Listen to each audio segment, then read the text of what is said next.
Hello everyone, welcome. Today we are talking about Hedera Hashgraph, and we're discussing information I've gathered over the past couple of days. And the main piece of info that caught my attention was this article by the World Economic Forum, name dropping Hedera. Right, the main focus of the article is around digital identity, quite a controversial topic, which we will get into. After that, market news, some within Hedera and some outside of Hedera, and then go into HBAR's price towards the end of the video. Something we rarely do on the channel. So if you enjoyed the video, leave a like down below, and let's get straight into things. Let's read the article. So, how we create an international framework for privacy preserving digital ID. Firstly, what is digital ID? It's pretty straightforward. It's a way of proving yourself. Digital form of ID, whether it be your passport, driving license, etc. The main concern I've personally seen of digital ID is being in regards to data, right? Technically, the data is stored by the government or the private company that the government is contracted to do so. So technically, they can prevent you from doing certain things, right? Or they can remove you and whatnot from essential things you use in a day-to-day life. Now, this article is around decentralized digital identity and how blockchain can benefit that, and in my opinion, how the hash graph can benefit that process. Let's go focus on digital identity for a second. So here we have Sustainable Development Goals. There's 17 goals, and digital identity is part of that. And all countries need to meet this by 2030. And the UN are working with the public sector, private sector, organizations to make sure this is met. And we know that the UN is partnered with the World Economic Forum. Now, back to the article we can see here by Brett McDowell, Chair and President of Hedera. Beyond technology and standards, digital ID offers tangible social, environmental, and governance benefits, because we know Hedera can be used for finance, NFTs, gaming, supply chain, tokenization, but also be used for digital identity is the best in class for multiple reasons. The first one being it is a decentralized network. It gives the users more control and who they can share their identity to.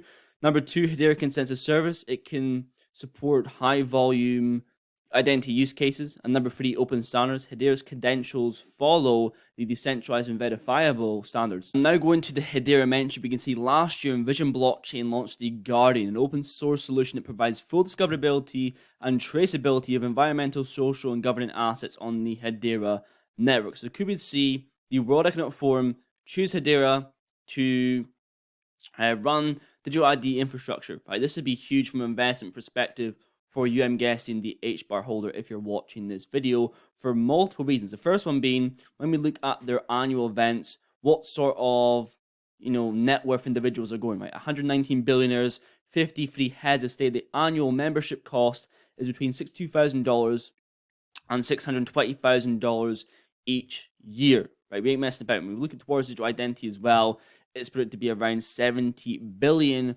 by 2027. And we know Hedera is a partner of the World Economic Forum. We know Lehman Baird has spoke at annual events in China, but we do know the biggest thing of all, that Hedera was at Davos 2023. People can cry that Hedera is in bed with the World Economic Forum, but I'm following the money, and let me tell you, the money is there. The money is at Davos. They are members of the World Economic Forum. Now, swiftly moving on to, we have here the nodes, governing council nodes. Dell has been added recently. New Jersey, USA is going to give them an active role to play within the network and developing applications on the network. Now, they have their nodes. What about our nodes? Well, community nodes coming in Q2 2023. This is going to further decentralize the network and cause a lot of retail investors, well, wealthier retail investors, to come to Hedera. Now, if you've been involved with Hedera for quite a while, you know this has been in talks for quite a while. Here we can see a roadmap from the Q1, Q2 2022, enable community nodes, and we are still waiting, right? It's a long process when it comes to delays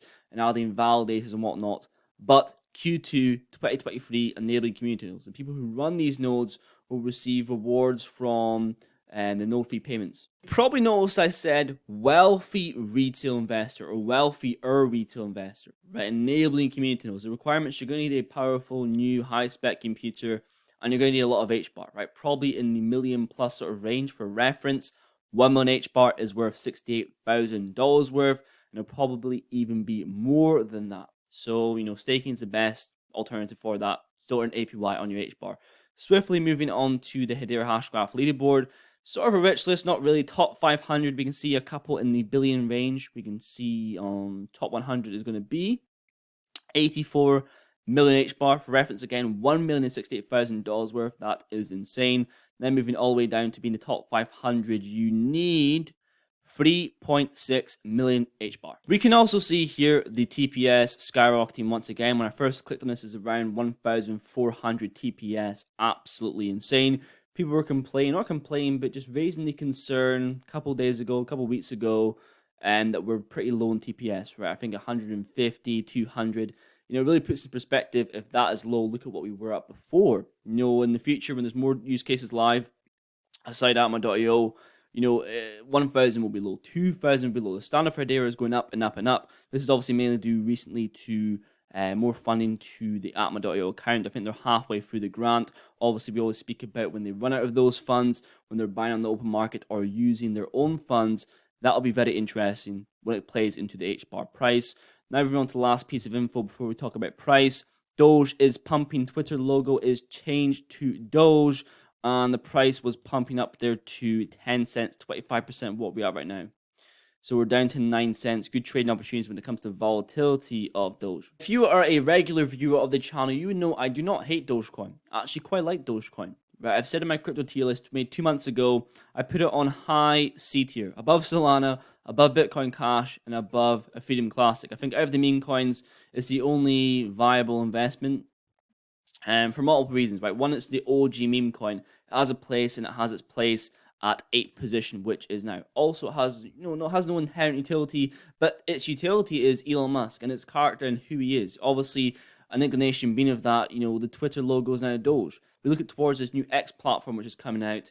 You know, I made a whole video on a case why Hedera should be chosen for payments, but he's the type of guy to choose Doge for payments because Elon is Elon. For that reason alone, I think it's an okay investment if you decide to invest in meme coins, in my opinion. Now, moving on to the final part of the video.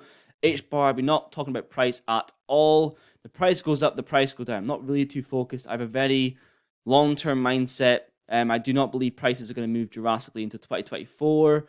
There is a lot of bullish dates, a lot of bullish narratives, but nothing crazy until 2024, in my opinion. So I'm just DCAing, got that robotic mode on. Obviously, HBAR is a good price right now at 6 cents. For full transparency, I've not been buying that much crypto right now, especially compared to last year, you know, 2022, where I was pretty much buying every single Sunday non-stop. You know, the market right now is so unpredictable, so many bearish indicators, so many bullish indicators.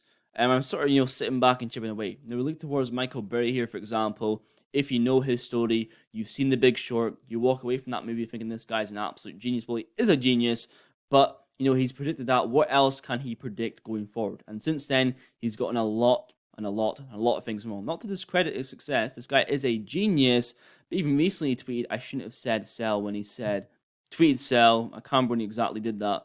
But it just proves everyone can get things wrong, and no one really knows what's going on in the market. That's sort of why I've stopped talking about price and more focused on more malleable things that are in our control, like actual amounts, you know, endings, what we can do about that. But that's pretty much it for today's video. Thank you to everyone who watches my videos, likes my videos during this bear market, everyone in the Discord. I'm taking mental pictures with my brain right now, everyone who is here, and hopefully everyone will stay when we're in the bull and when prices are going through the moon, including the HBAR going to the higher digit sort of prices. But maybe it's far in the video. Thank you very much for watching. Please leave a like down below, and I will see you guys in the next one.